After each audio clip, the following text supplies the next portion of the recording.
By most measures, Red Dead Redemption 2 is an amazing title. It has extremely impressive graphics even when not considering the game's scale and depth. It has a well-paced dynamic story with remarkably good character development, and the world space is extremely well crafted with elegant segues and transitions from one landscape into another.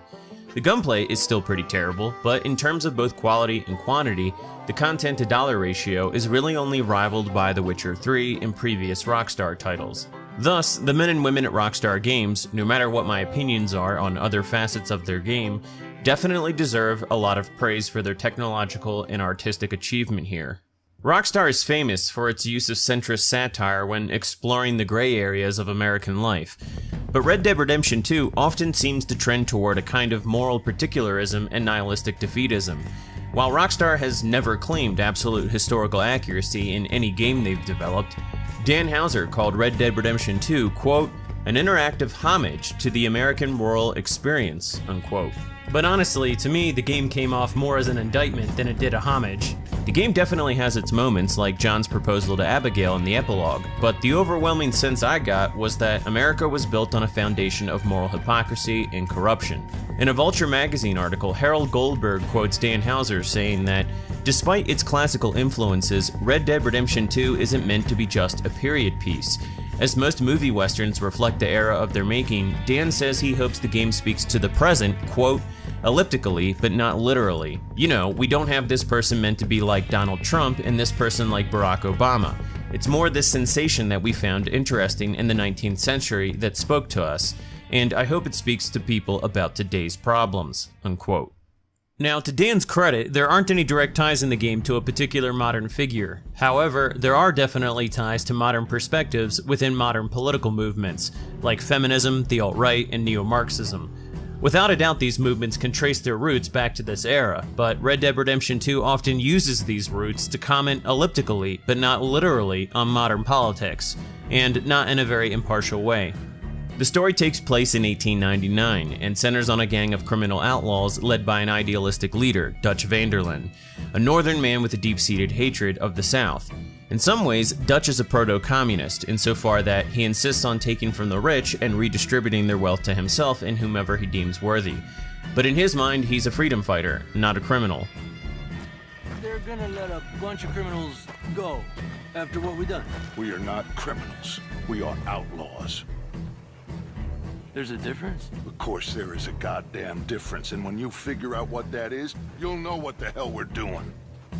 The gang has a diverse cast of characters: men, women, blacks, whites, a Mexican, and even a black Indian mulatto. The protagonist is a 35-year-old man named Arthur Morgan, who was raised by Dutch from the time he was about 15. Thus, the two men have a semi-father-son relationship. The plot is essentially an unraveling of the gang's cohesion as they continually flee the Pinkerton Detective Agency, whom Rockstar, interestingly, portrays as villainous relative to the van der Linde gang. As time goes on though, Arthur slowly begins questioning both his surrogate father's motivations and the life he's led as a criminal. Near the outset, Arthur unknowingly contracts tuberculosis after he beats up an infected man from whom he was collecting a debt. The insinuated poetic justice is that usury is evil and that karma caught up with him. While the player can have an impact on how the world develops, it's only to a point. Arthur will always get sick, question his life choices, help his fellow gang member John Marston escape with his wife and child, and then he'll die. On the surface, it's a story about a man on a path to redemption, but the rabbit hole goes deeper. There's a revealing conversation between Arthur and Rainsfall, an Indian chief in the game, that potentially reveals the major theme of the Red Dead series. It took a long time for me to learn that you could never change a person. We only become more who we really are. Some would view this as an insinuation that Arthur Morgan was really a good man after all because he eventually died helping others. Thus, he became more of who he was originally. But who was Arthur originally? He didn't start out his life like this, and how many people did he end up killing in order to quote-unquote help others? How many of his fellow citizens did he betray as he went around robbing, murdering, and stealing? Likewise, Dutch van der Linde started out as a two-bit criminal, and in the end, he betrayed his supposed ideals and morals for self-gain while he abandoned his surrogate family. If we pan back and look at Red Dead Redemption 2 from a bird's eye view and examine what it's most critical of, The game is commenting on American identity just as much as it's commenting on Arthur Morgan and Dutch van der Linde as individuals. While the game definitely has some politically incorrect moments, there's also a fair amount of virtue signaling that many gamers might have missed. At first I had some real sympathy for Sadie Adler since she lost her husband and home to a gang of murderous thieves. But as the story progresses, her behavior becomes more and more reminiscent of modern notions of female liberation. She throws a temper tantrum with Pearson, the camp cook, when he asks her to help prepare vegetables, as if this was beneath her or somehow sexist. Arthur takes her aside and listens to her rant about how she and her dead husband shared all the work on their homestead. Arthur could have pointed out to her that Pearson himself was a man doing the same work as her, or that the rest of the women in the camp really didn't have any issues sewing, washing dishes, or doing menial tasks. But instead, he concedes to her righteous indignation and takes her into town with him on some errands. Along the way, Sadie opens and reads one of Pearson's letters and proceeds to make fun of him and emasculate his character. Dear Aunt Kathy, You are something else. I haven't heard from you in some time, so I pray to the Lord above that your health has not deteriorated further. Blah, blah, blah. It's boring. Ooh. Wait a sec. Listen to this. Since we last corresponded, I have traveled widely, making no small name for myself. Before you ask, I am still yet to take a wife, but I can assure you it's not for a lack of suitors. You ever actually even talked to a woman he ain't paid for? Oh, look. We're all hiding behind something. Maybe I could have chalked this up to her simply being spiteful and overbearing, or that it was Rockstar's way of making fun of her. But at one point in the game, when the gang's camp is under attack, Sadie can be seen taking on not one, not two, but 3 armed men in hand-to-hand combat, as if a sassy attitude could overcome body weight, higher testosterone levels, denser bone mass and muscle fiber, or the use of firearms. Most fans will claim that Arthur Morgan is a well-crafted fence-sitter, never really taking a stance on any issue. In some instances, he even appears to be critical of feminism. So I've graduated from chopping vegetables to shopping? Shut your goddamn mouth. You, my friend, what do you think about women's suffrage? Women voting? Sure, why not? Oh, thank you, sir. You are a true progressive. Anyone dumb enough to want to vote, I say go for it. How much you cost, anyway? Well, ain't that a nice way to talk to a lady? Oh, I didn't know I was talking to a lady. Excuse me. Overall though, I would say Arthur Morgan takes a pro-feminist stance more often than not, if you know where to look within the game. Mr. Morgan, I give you the male of the species. Yeah, it's a pretty dumb specimen, I grant it. What do you think about women, Mr. Arthur? I don't think there's much difference between women and men. Most of both are awful. How's your friend getting on with those new clothes? Not something a lady should be wearing, in my opinion, but each to their own, I suppose. I'd be very surprised if you had a lady, my friend. Well, not right now, but I've had my share. Interestingly, Roger Clark, the voice actor for Arthur, had this to say in an online interview. Quote, "I wanted to bring across a certain vulnerability to Arthur, which is something I don't think Westerns have addressed as much as they possibly could have. When we think of the genre, we think of the strong, masculine protagonist, and I think it's important to show that there's a definite vulnerability to the male ego, to male characters. And I think we might get a lot less toxic masculinity if we address that men are fragile too, or at least as capable of being vulnerable and scared," unquote. Now, do I think that Arthur was portrayed as feminine? No, he's pretty alpha actually. But he repeatedly praises Mrs. Adler's disagreeable nature and encourages her downward spiral into the very kind of supposed toxic masculinity that Roger Clark thinks he was addressing in his performance. The game quite bizarrely celebrates Sadie Adler's descent into a psychotic break and pawns it off as female liberation. The Overton window in gaming has been pushed so far toward female inclusion recently that even Rockstar is beginning to concede ground. Take note of the mission The Noblest of Men and a Woman, wherein Arthur is tasked with finding and interviewing various legendary gunslingers. Both the white male gunslingers turn out to be cowards who lied about their exploits, while the Mexican is practically dripping with testosterone, and the woman, Black Belle, is arguably the toughest of them all. Now, this is not to say that there were no female gunslingers or outlaws, but they were exceedingly rare, and the only reason the press picked up on them at the time was because they were exceedingly rare.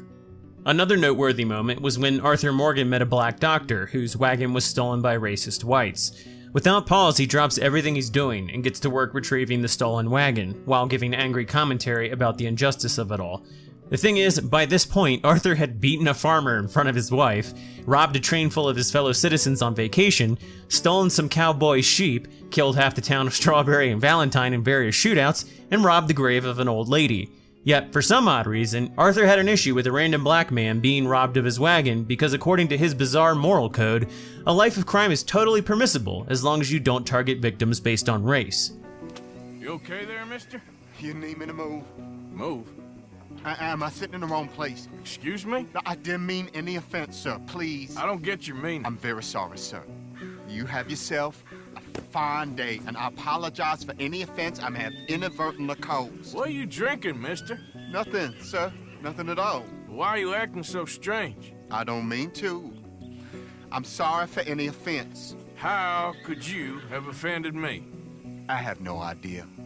But I had no idea how I offended the last fellas. And they stole my wagon on account of my impudence. Stole your wagon for back check? They didn't like my medical practice, I suppose. I was helping folk. And that wasn't popular? I was undercutting the competition. Or I was too colored. Or I was irritating in nature. Or I was some know-it-all, big city slicker-head to demean some good old boys of my fine words. The exact variety of my sins was the source of some conjecture, so they undercut me. That ain't very nice. That was my impression. Still, compared to the gutting, castration, defenestration, and crucifixion they offered me, I felt I got off lightly. Imaginative bunch. Yes. But no great love for my medical practice. Too free with my wisdom and services. which way they go? Down the road, that way. Stay here. I'm sort of forced to. This scene is fairly over the top. Sure, white Southerners have historically not been kind to colored folk, but the writers overdid the whole "I'm sorry for any offense I may have caused" bit.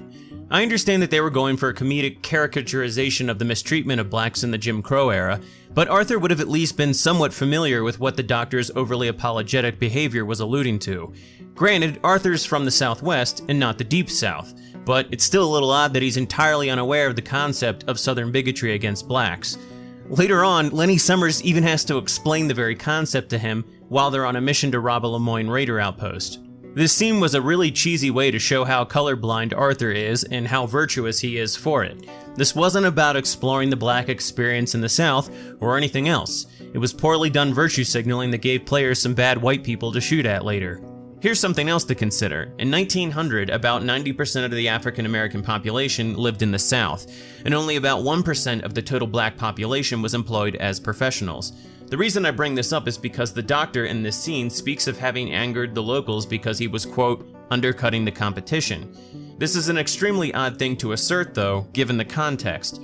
Most white folks in the South at the time wouldn't even give a colored barber their business, let alone a colored doctor.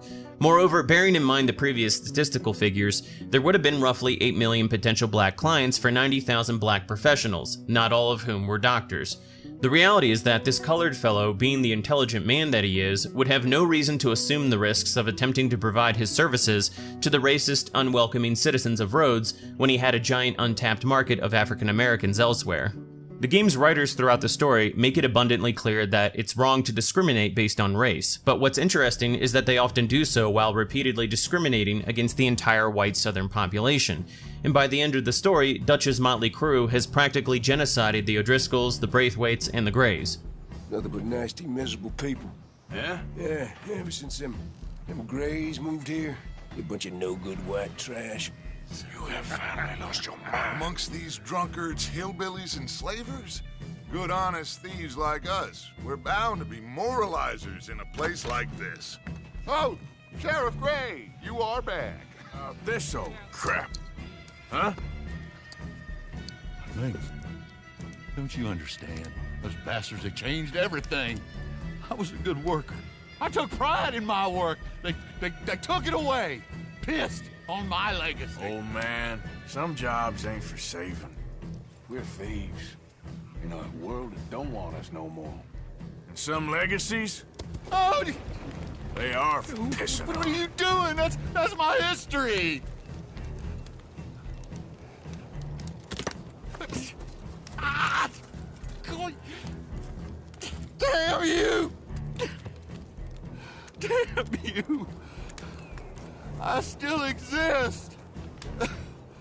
Oh.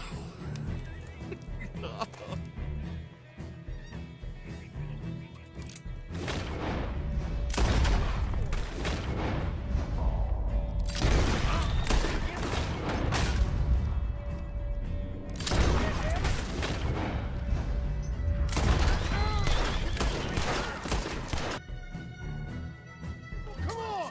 We ain't leaving till this bag's full! I ain't got nothing. You wanna have a little chat with Romeo and Juliet here? I don't want to get... What's the problem here? I'll do anything. So, what do you think? About what? Fine folks around these parts. Oh, real nice. Exactly. On the one side, we have got the Gray family. Scots, degenerates, drunkards, the local law. You couldn't make this stuff up. Rich as Croesus. And on the other, their mortal enemies, the Braithwaites. Moonshiners, hypocritical, both rolling, we believe, In gold. And in the middle of it all, you got some inbred retelling of Romeo and Juliet. Exactly. The game also repeatedly uses instances of spoken racial bigotry as a means to justify physical violence.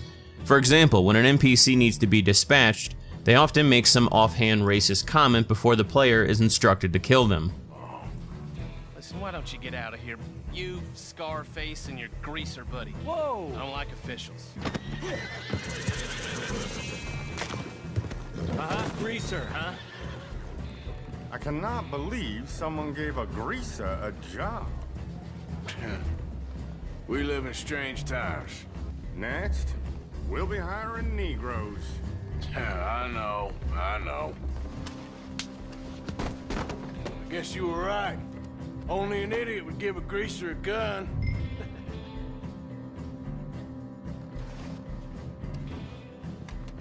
Idiot, huh?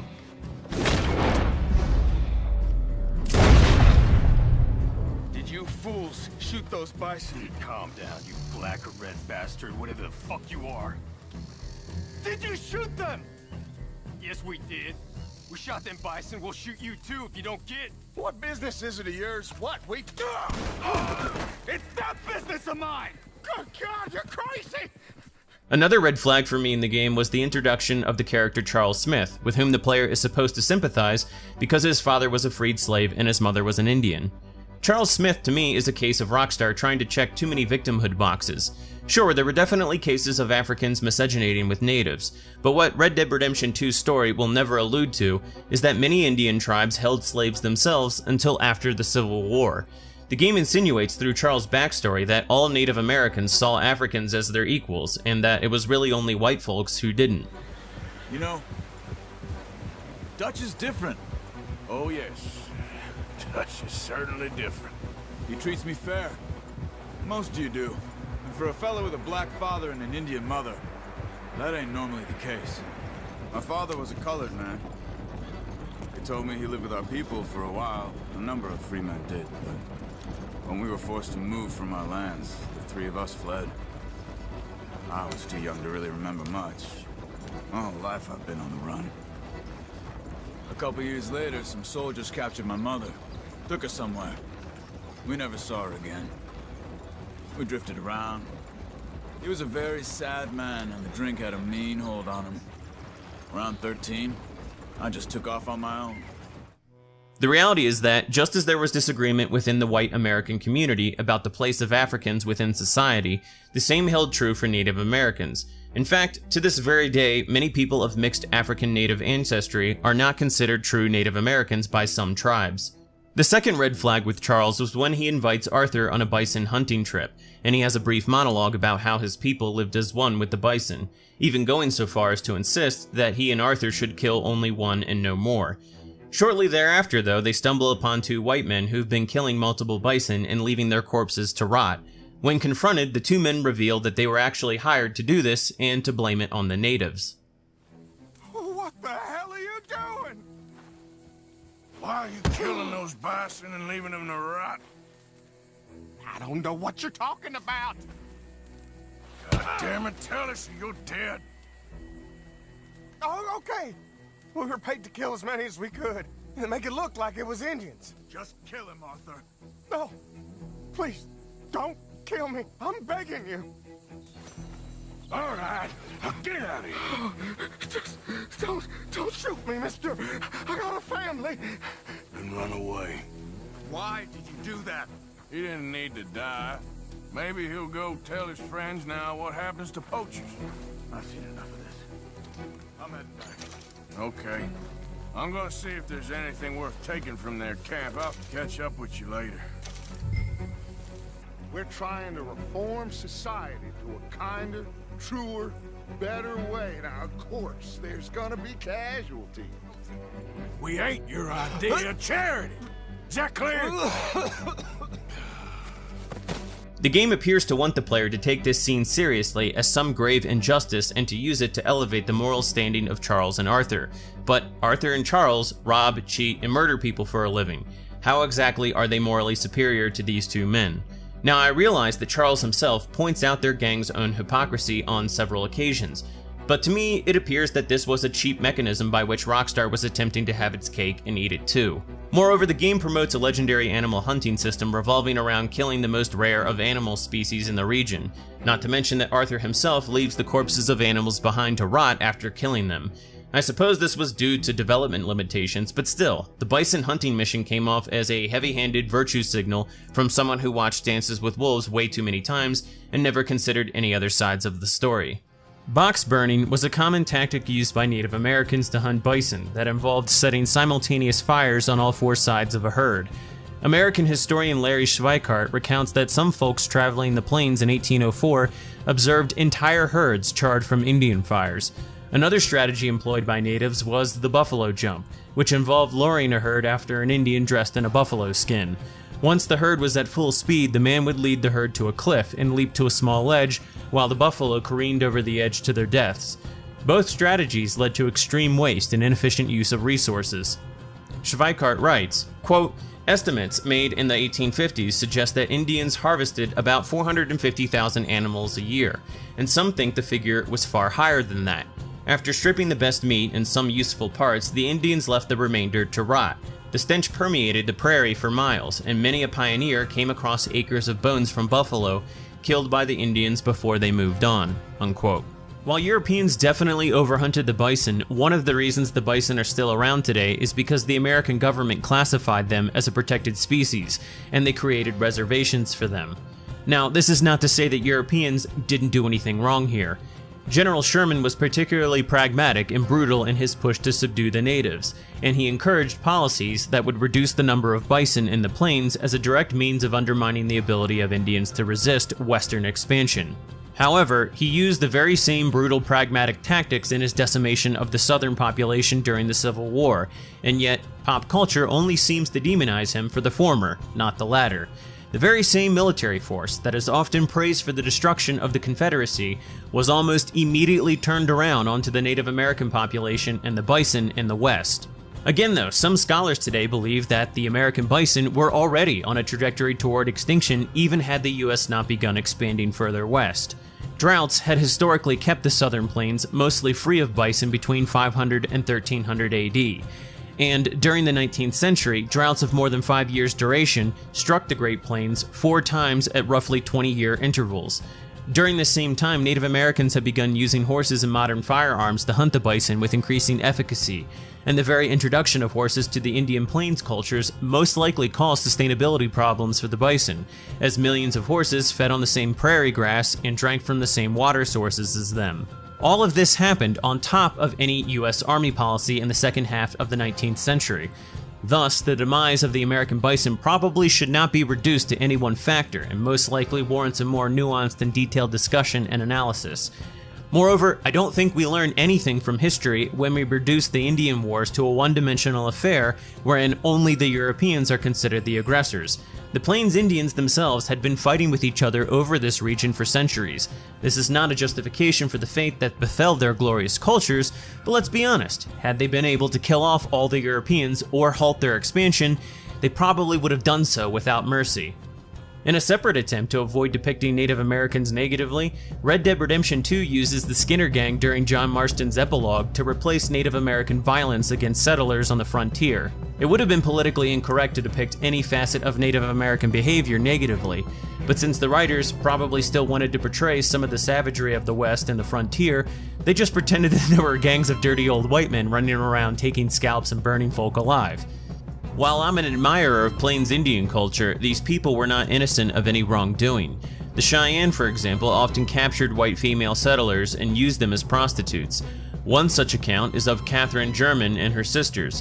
In 1874, her family, originally from Georgia, was camped in western Kansas while in transit to Colorado. Just moments after breaking camp, the family was surprised by Indians. Within minutes, the wagon was in flames. The mother, father, and 3 older siblings, Rebecca, Johanna, and Stephen, were killed and scalped. Catherine and her 3 sisters, Sophia, 12, and little Julia and Addie, aged 7 and 5 respectively, were then carried off. Catherine and her sister Sophia were repeatedly raped during their captivity. Both were traded back and forth from one brave to the next, with their worth being measured in horses.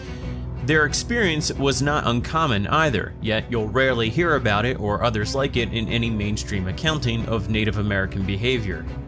Here's another example of Red Dead Redemption 2's bias. When Arthur encounters a US Army defector who owes Leopold Strauss money, he's very mean and belligerent at first, until he sees that the man has a Native American wife. Then his heart softens and the game gives you the opportunity to absolve his debt. So, for some reason, miscegenation is the key to Arthur's heart. If we could just have more... Like I said, we ain't nobody's idea of charity. Get us the money.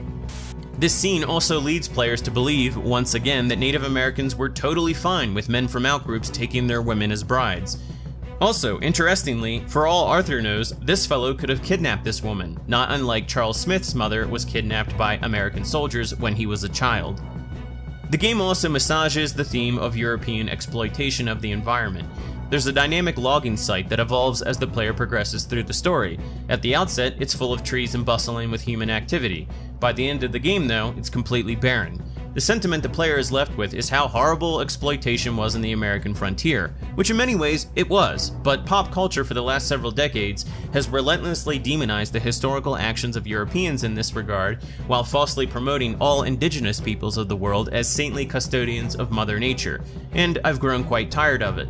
The natives of Easter Island literally cut down all its trees, and yet most of us know Easter Island for its amazing statues and the rich cultural history of its people, not its environmental exploitation. The Aborigines of Australia permanently changed much of the continent's landscape by burning down forests and underbrush, and yet most of us know Aborigines for their didgeridoos and boomerangs, not their environmental exploitation. Most of the pollution in the ocean today comes from a handful of rivers in third world nations, and yet it's mostly white people who are encouraged to have fewer children to save the planet, while third worlders continue to have unprecedented amounts of babies, which European technology and modern medicine have allowed to thrive. Evelyn Miller, a fictional writer in the game, even ends up killing himself over some kind of warped sense of guilt and confusion about European ideals conflicting with the natural wonder of the great American landscape. Speaking of a European committing suicide because of guilt tied to his ethnic identity, here's Lenny Summers recounting a story of how his father obtained his previous slave master's watch. Now, it wasn't the master of the house, who my father loved, in a way, but his brother, whom my father hated with an almighty passion.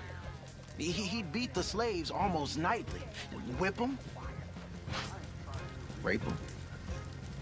One night, my father was getting a whooping for the crime of being born by this horrible bastard when his sister-in-law, the master's wife, walks in. Now, fearing for my father's life, she told her brother-in-law to stop. Well, not only did he not stop, he beat her too. Next day, his brother, the master, shot him dead. The whole plantation cheered. The master gave my father his dead brother's watch and told him as he did so, time will catch up with us all. A year later, he set them free and hanged himself the very next night. Go away. Just go away. I'm sorry. I'm really sorry, but well, you're sorry. Yeah, I heard you. But, I mean, well, At one point in the game, a US Army colonel is vilified for withholding vaccines from the natives sent by the federal government, and once again they depict Arthur as somehow morally solvent by making him display how upset he is about it. Again though, Arthur at this point has killed God knows how many of his fellow citizens, and for some reason he suddenly cares about Native Americans dying from smallpox. Colonel Favors seems to think the natives have broken some promise they never made. Apparently he's punishing them by withholding vaccines sent down by the federal government. Really? I was supposed to oversee the administration of vaccines. Now I hear the wagon's been diverted. Why would he do such a thing? To be honest, I truly don't know. They say he didn't have a very good war, so maybe he's trying to start another one. Is that what you think? I'm trying to find out. He knows I'm trying to find out. He'd love to provoke me almost as much as he'd love to provoke these poor bastards. Meaning? Meaning that despite the fact that I think he's a horse's ass, he knows I think that. So we're just stuck here trying to make the best of things. This is the best of things. Children dying of diseases. Either you got a lazy eye or lack of respect. Which is it, boy? I ain't got no lazy eye. No respect for the likes of you. Well, maybe when your mother's finished mourning your father, I'll keep her in black on your behalf.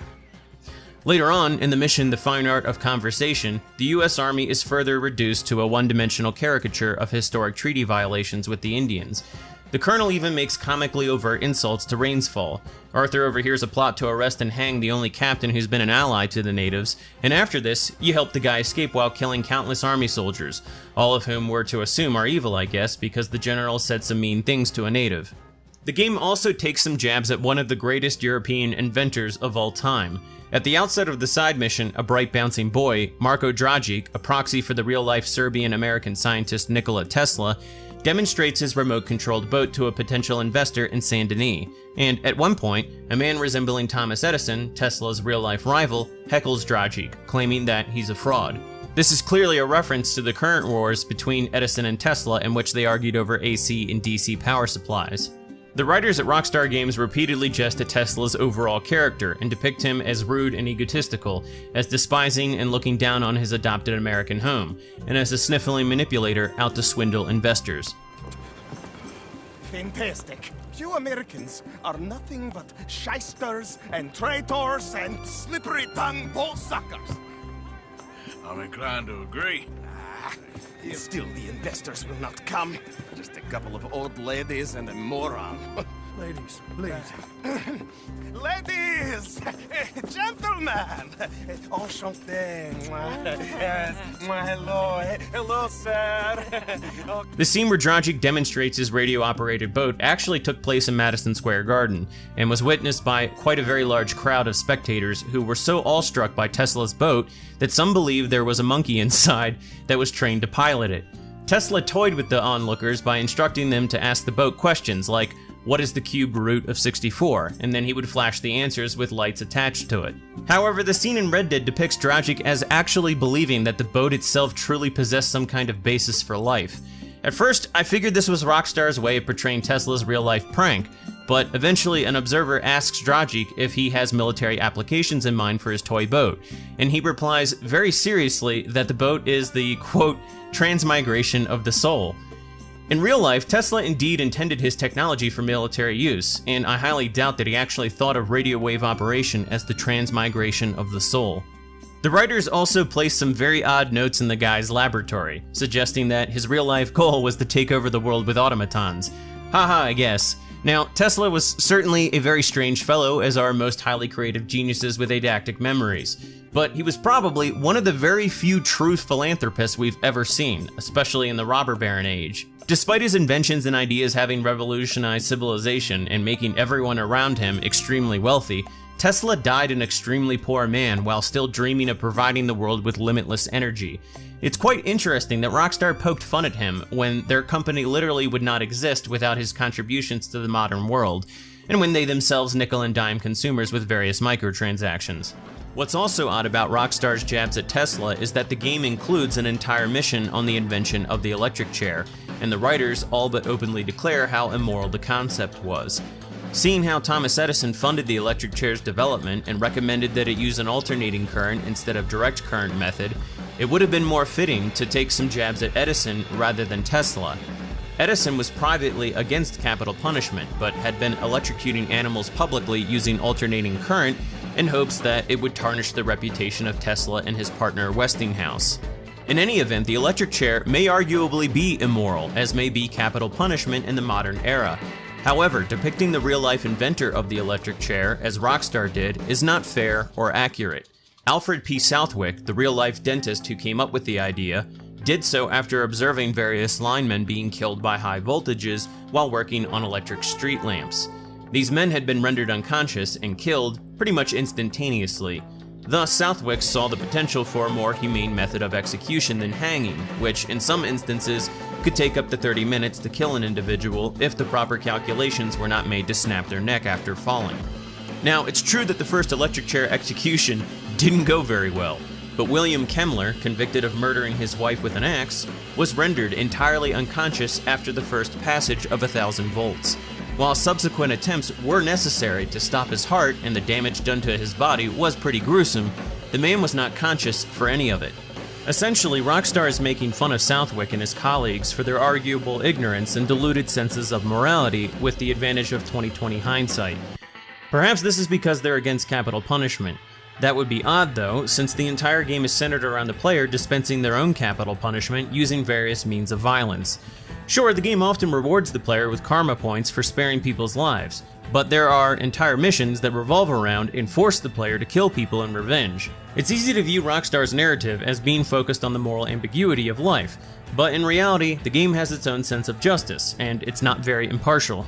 There are times when the karma system tacitly approves violence by simply not punishing the player for it. For example, the player can kill Lemoyne Raiders and members of the KKK, typically without losing any karma. Now, say what you want about whom you deem racists, bigots, and xenophobes, but they all have a right to live and be left alone so long as they do likewise. Moreover, the Vanderlyn gang is honestly no better than the Lemoyne Raiders. Both go around stealing from people they think owe them something, and then they redistribute the wealth as they see fit. Now, a while back, I tweeted out a series of comments about Red Dead's depiction of the KKK, and I'd like to highlight here that I got some things wrong. Technically, after Nathan Bedford Forrest called for its disbandment in 1870, the Klan's numbers did decline, and they didn't rise again until 1915 when it was revived by William Joseph Simmons. Rockstar was correct insofar that the numbers in 1899 were declining. Hell, the Klan was practically non-existent then. However, Rockstar's depiction of the Klan as a marginal organization full of self-mutilating retards gives players the impression that Southern society at the time was becoming more progressive. But this conflicts with Rockstar's other simultaneous narrative of a backward, racist, white Southern population. Remember how Sam Houser said that he wanted to comment on the present elliptically but not literally? Well, this is what he's doing here in scenes like this. He's using a kind of historical ellipsis to state that modern white identitarians are marginal idiots, becoming increasingly irrational as a post-racial society moves on without them. In any event, the Klan wasn't full of stupid men, and it doesn't do anyone any favors to pretend otherwise, at least not African Americans. If the Klan were full of low IQ, self-mutilating retards whom we can safely consider subhuman and thus commit violent acts upon in good conscience, that wouldn't exactly reflect positively on African Americans who were terrorized by them. In general, the Klan is probably one of the most liberally portrayed organizations in the history of the US, which isn't to say that it is, or ever was, entirely peaceful and wholesome either. The Klan has blood on its hands, but in truth, most of us know very little about its history beyond the one-dimensional pop culture narratives about the South. For example, most people have it in their heads that white Southerners were murdering thousands upon thousands of blacks every year, but between 1882 and 1968, according to the NAACP, A grand total of 3,446 lynchings of African Americans occurred in the entire US.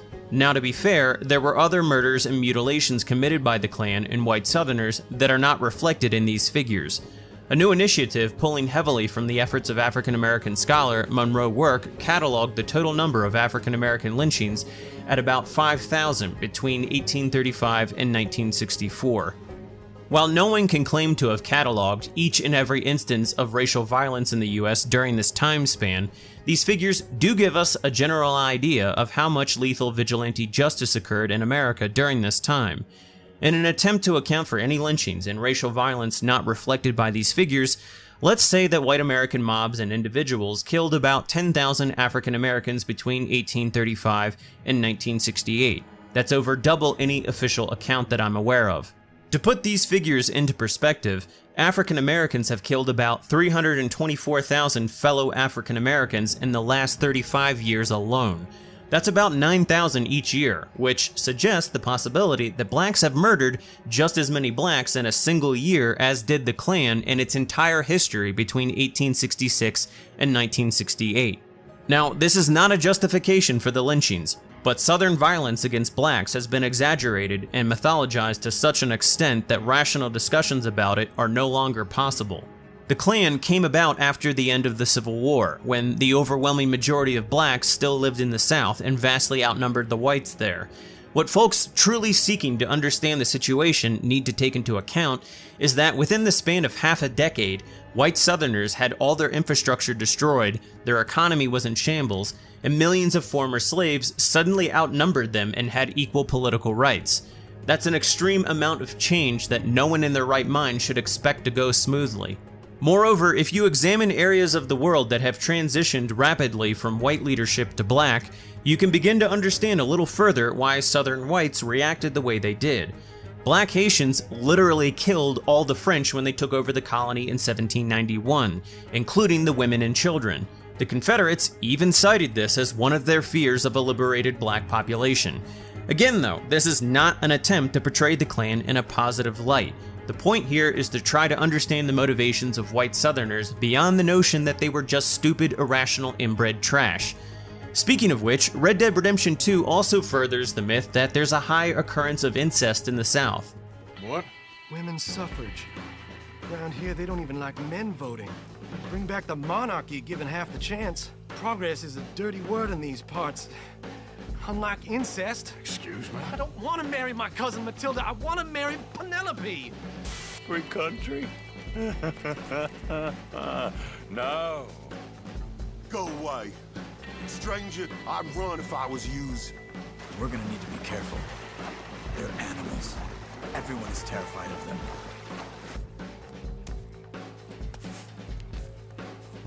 Jesus.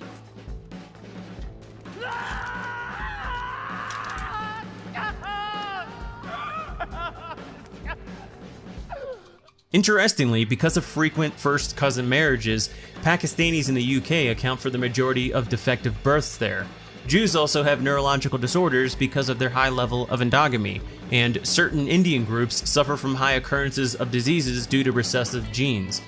Moreover, looking at a map showing the distribution of consanguineous marriages throughout the world, it's pretty clear that white countries actually have the least prevalence of it. Yet, it's really only the American South that is continuously portrayed as inbred. Moving on though, in the fictional city of Saint Denis, modeled after New Orleans, there's a eugenicist on the streets ranting about the purity of the white race, and once again, Arthur Morgan feels the need to virtue signal about how all races and ethnicities share the same aggregate potentialities. Read it.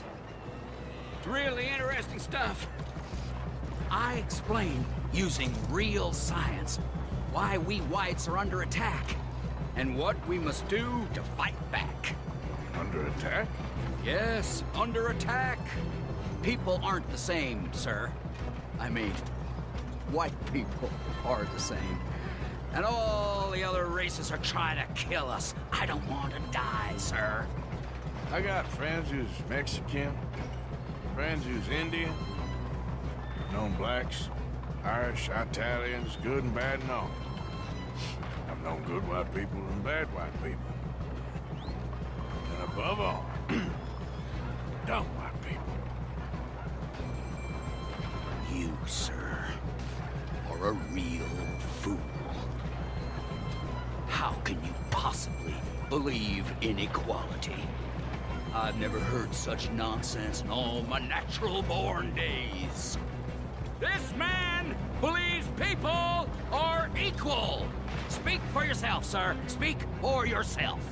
I'm sorry. You just called me a fool? A fool! A fool! A fool! Come here! Someone help me! This scene is obviously Rockstar having a go at modern white identity politics.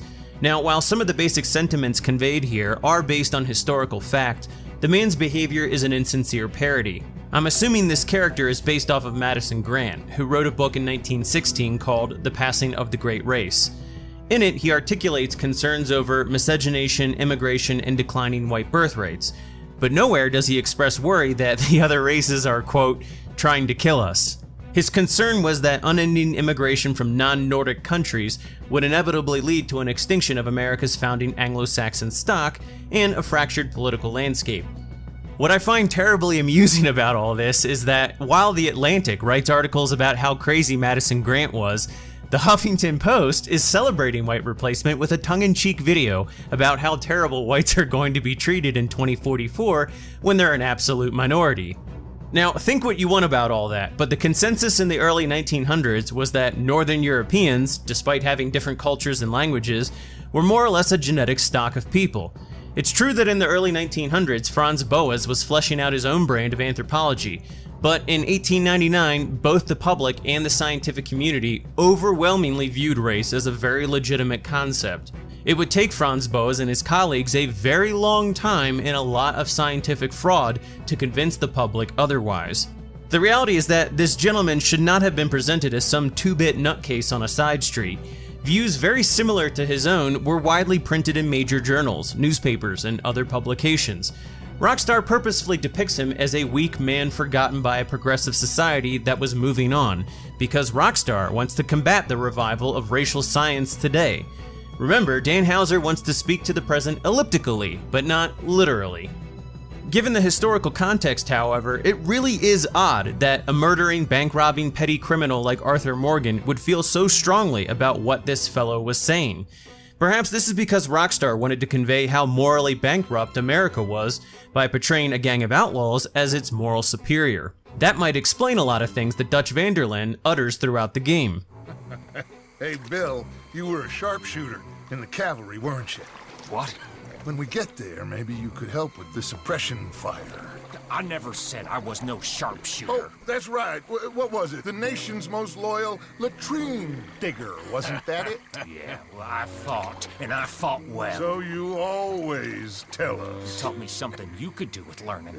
Them Indians were savages. Watch your mouth there, boy. Watch it. Only type of savage in these parts are moonshine, swilling, pompous, inbred locals. Dutch, I saw things out there. I don't doubt you saw things, Bill, but your tiny little mind was too small to comprehend what you saw. What you saw was people who lost everything to savagery. Savagery of peasants. Failures come from Europe to reap some awful vengeance on God's last creation. Without romance, we are nothing but monkeys. Monkeys? So the small-minded scientists keep telling us. Yeah. The thing is, Dutch is little more than a criminal opportunist who blames society for his own shortcomings as an individual man. Now, it's true that as the story unfolds, Arthur begins to question Dutch's morality, and the writers definitely begin to depict Dutch in a more negative light. For example, it's pretty clear that Dutch is using the plight of Native Americans for his own ends. Initially, I was tempted to view this as an unequivocal vilification of him, and perhaps a wink and a nod to Malcolm X's accusation that white liberals typically use minorities as a political football. But by the end of the game, the writers appear to blame the corruption of Dutch's values on Micah, the gang's blonde-haired, blue-eyed Aryan who constantly fails at the women in the camp, who insinuates to Lenny that he shot a lot of blacks, and who eventually betrays the group to law enforcement. Now, don't get me wrong, Micah was a creepy piece of shit, but that doesn't mean his character wasn't serving another purpose. In this regard, the vilification of the Pinkertons is notable. This is my offer, Mr. Morgan. Bring in van der Linde, You have my word, you won't swing. Oh, I ain't gonna swing anyways, Agent Milton. You see, I haven't done anything wrong, aside from not playing the games to your rules. Spare me the philosophy lesson. I've already heard it from Mac Callender. Mac Callender?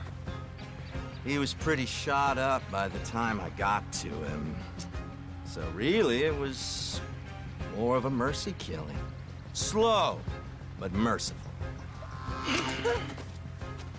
You enjoy being a rich man's toy, dear. I enjoy society, flaws and all. You people venerate savagery, and you will die. Savagely. All of you. Oh, we're all gonna die, Agent. Some of us sooner than others. Good day, Mr. Morgan. Goodbye. Enjoy your fishing, kid, while you still can. Now I will show strength, and you may mistake it for brutality. There is no escape for any of you. I shall hunt you to the ends of the earth and the end of time. This is not to say that the Pinkertons did no wrong, or that the robber barons were without sin. The Pinkertons often busted up unions and worker demonstrations, while the robber barons monopolized the free market. But it's one thing to discuss the shortcomings of law enforcement and market monopoly, and it's another to portray a gang of communistic criminal outlaws as their moral superior. The game also demonizes the father of Arthur's love interest, Mary Linton, because he viewed Arthur as a reject unfit for his daughter. The story tries to justify this by making the father and family turn into degenerates themselves, thereby promoting the idea that life is entirely a crapshoot and random, that Mary's family was really no better than Arthur, and that her father had no right to judge him or to try to influence Mary's marital decisions. Now, in European societies, a woman should definitely have the final say in whom she marries, but it's a father's duty to impart in his daughter a set of values and morals that will enable her to choose a good husband. Arthur Morgan was a common thug, and Mary's father had every right to be wary of his daughter's infatuation with him. To give credit where credit is due, however, Mary was actually raised pretty well by her father, insofar that while she was attracted to Arthur's bad boy personality and chiseled jawline, she refrained from marrying him. Even after becoming infatuated with him a second time later in life, she resisted his allure once more and saw him for what he was. But I think the writers did this to gain sympathy for Arthur rather than to celebrate a woman making the right long-term decision because of her father's influence. In fact, the writers try very hard to get the audience to feel sympathy for Arthur and several other members of the gang, save for Micah, Bill, Pearson, and Kieran. While Arthur is constantly making fun of, antagonizing, or berating the former individuals, he always seems to be praising Lenny, Charles, and Javier. When I was in the Navy, I do not wish to hear about what you got up to in the Navy, Mr. Pearson. We were stranded at sea for 50 days. And you unfortunately survived. Everything. Keeps you sane, it does. Yes, seems to have done a treat on you. You go rest that hand, Charles. We'll be fine in a few days. Might help. Shit! Give me a drink or something! Get your own damn drink! In our absence, Mrs. Adler here has been looking after things. Now sit down. This is Agent! Who'd have thought it? Wasn't that long ago I was tied to the back of your horse while begging for mercy. Now we're off fishing together. How do you know I ain't just looking for a good place to drown you? Because I saved your life, Arthur. You keep saying that, but I save your life every day I don't kill you. So we are more than even on that front. Come on, you don't mean that. You better believe I mean it. The rivers around here, famous for the smallmouth bass. Fella I met showed me a couple spots. You want to join me? I can't fish with you. You're far too good. Oh, come on, come on. Hey, join me. I'll show you a couple of my tricks. We know what you do for this gang. We notice. Keep it up. You're gonna start seeing things change for you. Okay, then. Okay. Hey, I always enjoy riding with you, kid. You know how to fight. Hey, you too.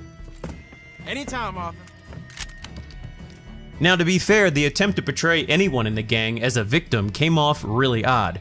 Arthur continuously speaks of the fact that civilization is encroaching on their way of life, and that society doesn't want people like them anymore. But when exactly did society want people like the Vanderling gang running around? Sure, occasionally the story alludes to how they rob from the rich and give to the poor in a cringy attempt to appear as virtuous Robin Hood types, but honestly, I felt far more sympathy for the folks they were robbing from and killing than I did for them. All I could ever think about were the coal miners, the farmers, the store clerks, and all the other American working folks who had their own hardships to deal with, but who never resorted to criminal enterprise to solve them. By the end of the game, I really didn't like anybody in the Vanderlyn gang.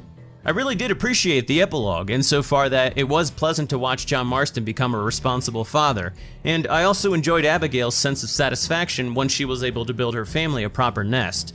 The thing is, instead of working hard to pay off his debt, John uses the money from his gang's robbery in Blackwater to buy out his ranch from the bank. While I'm not exactly a big fan of how banks operate or how they've engaged in usury, this doesn't exactly justify John Marston's behavior. While other men in the game literally died as they tried to live honestly, John Marston got ahead in life by stealing. In the end, he was just as big of a parasite as the slightly well-to-do folk he and Dutch often resented, and everything John got in the end was because other people suffered.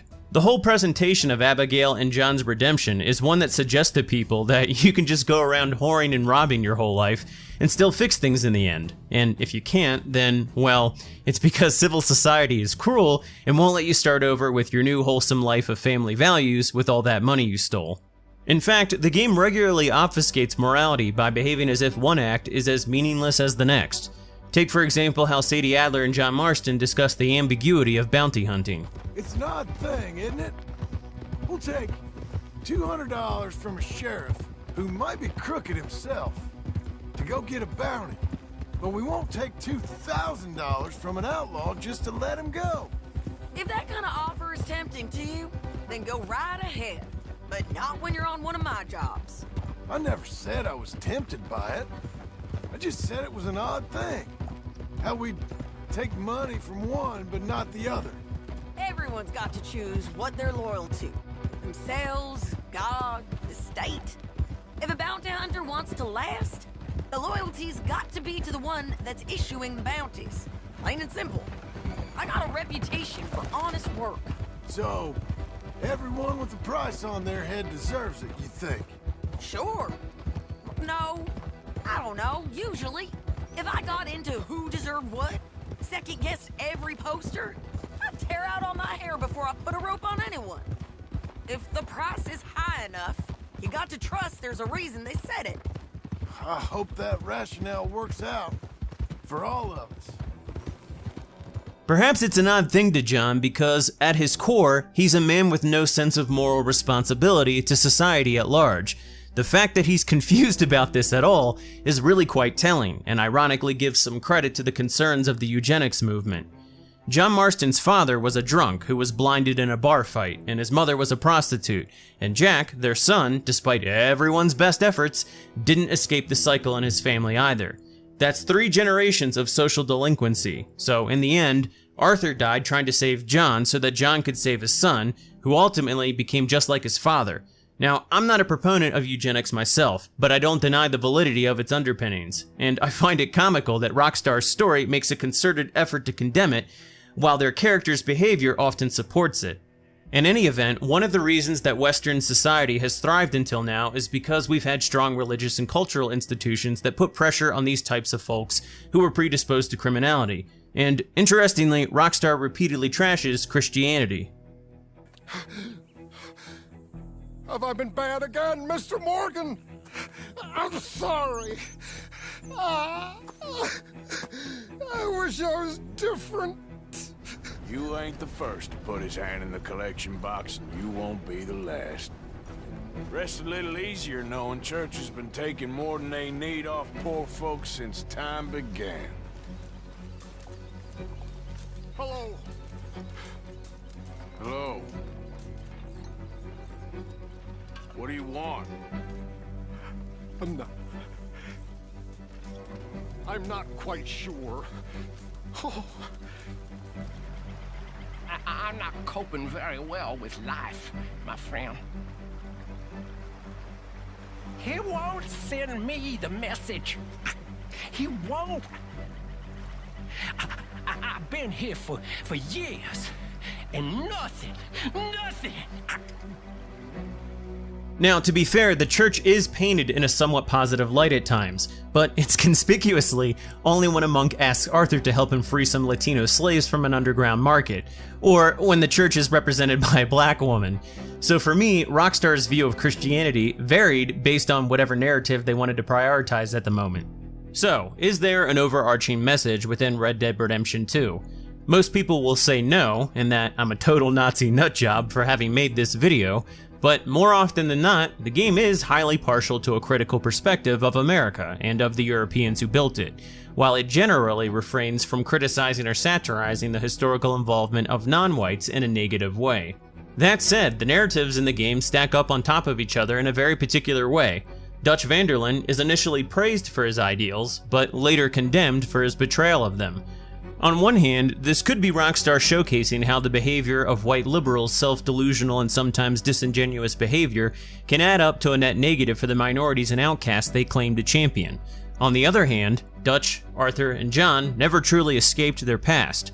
Just as Rainsfall said, men never really change, but rather become more of who they are. Through its satirical commentaries and exposés, Red Dead Redemption 2 says as much about white America, that it was built on a rotten foundation, and that there's probably no redemption for it.